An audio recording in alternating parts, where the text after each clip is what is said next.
Good morning. आज हम लोग साधारण ब्याज पढ़ेंगे और साधारण ब्याज के टाइप नंबर 5 में जब कोई धन अपने का 3 गुना हो जाए, जब कोई धन अपने का 3 गुना हो जाए। जैसे पहला एग्जाम्पल है, किसी निश्चित साधारण ब्याज की दर पर एक निश्चित धनराशि 20 वर्षों में स्वयं का कितना हो जाती है बेटा? 3 गुना हो जाती है। तो क्या ज्ञात करना है? ब्याज की दर ज्ञात करनी है। तो इसके लिए एक ट्रिक आता है। ट्रिक क्या है कि r बराबर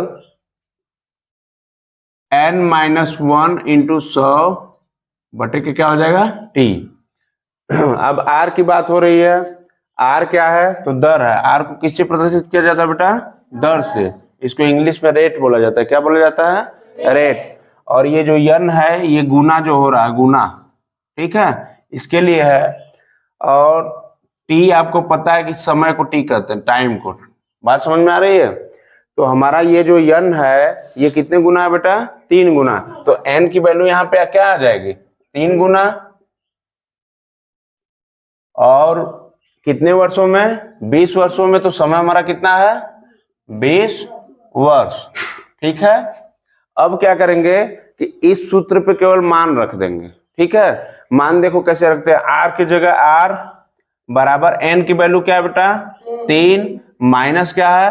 1 इंटू क्या है? 100 अपान क्या है? t का क्या है? 20 वर्ष। तो यहाँ पे क्या लिख देंगे? 20 वर्ष। 3 में से 1 जाएगा 2, 3 में से 1 जाएगा 2, और इंटू क्या है? 100 अपान क्या है? 20। अब देखो, 1 0 से 1 0 कट जाएगा। कट जाएगा कि नहीं कट जाएगा? अब 2 से 2 कट गया, तो रेट कितना परसेंटेज आ गया? रेट कितना परसेंट? 10%। आपका 10% रेट की दर से यह राशि क्या चल रही थी? 20 वर्ष में स्वयं का 3 गुना हो जा रही थी। ठीक है।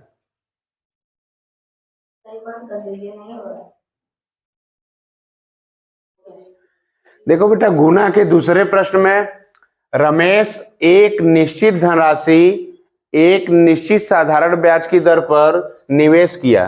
ठीक है। निश्चित धनराशि थी उसके पास और निश्चित साधारण ब्याज पे क्या किया बेटा? निवेश कर दिया। और 11 वर्षों के बाद कुल मिलाकर अपने निवेश का 2.43 गुना धन प्राप्त हुआ। तो ब्याज की दर क्या थी?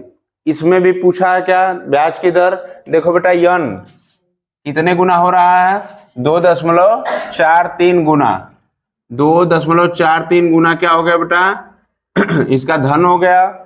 और कितने वर्षों में? 11 वर्षों में हुआ। तो टाइम क्या हो जाएगी? 11 वर्ष। ठीक है। 11 वर्ष लग गया इसको 2.43 गुना होने में। अब बात होती है कि दर पूछा। क्या पूछा है? दर पूछा है। तो गुना वाले प्रश्न में हम सूत्र लिखवाए थे कि दर बराबर n-1 इंटू 100 बटा क्या होता है बेटा? t। क्या होता है? t, time. अब देखिए क्या करते हैं, n के जगह क्या रखेंगे? 2.43। क्या रखेंगे बेटा? 2.43 माइनस 1 इंटू क्या हो गया बेटा? 100 अपान क्या हो जाएगा? t कितना है? t कितना है? 11। अब देखो बात आती है कि 2.43 में से 1 घटाने पर कितना प्राप्त होगा? तो 2.43 में 1 घटाने पर कितना प्राप्त हो जाएगा? 1.43 इंटू क्या हो जाएगा? 100 हो जाएगा अपन क्या हो जाएगा बेटा? 11। अब देखो, ये दो अंकों पे क्या है बेटा? दशमलव है। 2 अंकों पे क्या है? दशमलव। तो इसको देखो, दशमलव हटाने के लिए 100 से भाग दे देंगे तो दशमलव क्या होगा? हट जाएगा। दशमलव क्या हो जाएगा? हट जाएगा।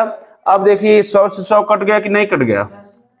और 11 से 143 में भाग देने पर कितनी बार में कटेगा?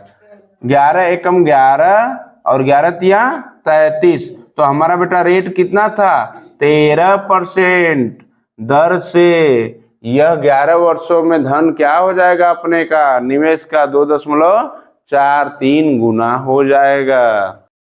देखिए, साधारण ब्याज के तीसरे प्रश्न की ओर हम लोग बढ़ते हैं।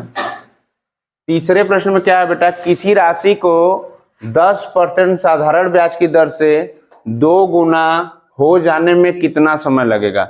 अब देखो, 2 प्रश्न जो अगला कराए हैं उसमें क्या है कि पूछ रहा था दर कितना होगा और इसमें क्या पूछ रहा है कि कितना समय लगेगा।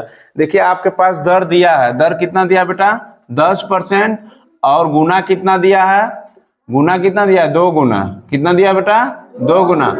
पहले मैं एक सूत्र लिखवाया था, क्या लिखवाया था सूत्र को कि जब दर पूछती है तो n-1 इंटू 100 अपान क्या होता है टी होता है। तो जब बेटा समय पूछ दिया तो इसको बदल लो, दर लिख दो, समय की जगह समय लिख दो, दर की जगह पक्षांतर कर दो। देखो टी बराबर क्या होगा n-1 इंटू 100 अपान क्या हो जाएगा बेटा दर। अब देखो n के जगह n कितना है 2 गुना है, यहाँ पे क्या लिख दो 2 -1 इंटू 100 अपान दर कितना दिया बेटा, दर कितना दिया है 10%। तो यहाँ क्या रख दोगे 10%, 1 गुणे 2 में से 1 जाएगा, क्या बचेगा 1 गुणे 100 अपान क्या हो जाएगा 10, 0 0 काट दो, कितना बचा 10 से कम 10। समय कितना लग गया 10 वर्ष समय लग गया किसी धन को बेटा 10% साधारण ब्याज की दर से 2 गुना होने में। ठीक, साधारण ब्याज के गुना वाले प्रश्न के टाइप नंबर 2 पे हम लोग चलेंगे।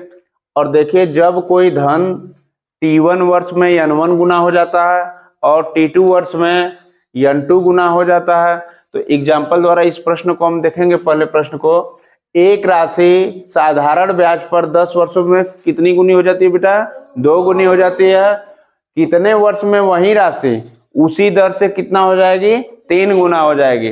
देखिए ऐसे प्रश्नों को कैसे हल कर रहे हैं। प्रश्न क्या कर रहा है कि 10 वर्षों में यह राशि कितनी हो जा रही है बेटा 2 गुनी, कितनी हो जा रही है 2 गुनी। तो कितने वर्षों में, दूसरा समय हमको पता नहीं, कितने वर्षों का मतलब कुछ पता नहीं है। कितने वर्षों में यह राशि कितनी गुनी हो जाएगी 3 गुनी हो जाएगी। कितनी गुनी हो जाएगी बेटा 3 गुनी। तो देखिए ऐसे प्रश्नों को हम लोग क्या करते हैं, ये T1 है, क्या है T1, और ये क्या हो गया बेटा n1, क्या हो गया n1, ये क्या हो गया T2, क्या हो गया T2, और ये क्या हो गया n2, क्या हो गया बेटा n2। तो इसके लिए सूत्र आता है कि T1 बटे T2 बराबर क्या हो जाएगा n1 - 1 बटे n2 - 1। ठीक है, बात समझ में आ रही कुछ। अब करेंगे क्या, T1 के जगह T1, n1 के जगह n1, n2 की जगह n2 और T2 निकालना ही है। बात समझ रहे हो। तो देखो T1 बराबर क्या है 10 है, 10 अपान क्या हो जाएगा बेटा T2 लिख दो, T2 हमको पता नहीं है कुछ। अब क्या होगा आगे, n1 हमारा कितना है 2 है, 2 माइनस 1 करेंगे और यहाँ क्या करेंगे बेटा n2 - 1, 3 माइनस क्या करेंगे 3 माइनस 1। अब क्या करेंगे 10 अपान T2 बराबर क्या हो जाए 2 में से 1 घटेगा 1, 3 में से 1 घटेगा 2। अब देखो पक्षांतर गुणा करने आना चाहिए, ऐसे मल्टीप्लिकेशन होता है इसका। ठीक है, देखो T2 में 1 का गुणा करोगे तो क्या आएगा T2 आएगा, यहाँ क्या आ जाएगा बेटा T2, और 10 में 2 का गुणा करोगे तो कितना आ जाएगा 10 दूनी 20। तो हमारा बेटा 20 वर्ष में यह धन क्या हो जा रहा था 3 गुना हो जा रहा था। ठीक है।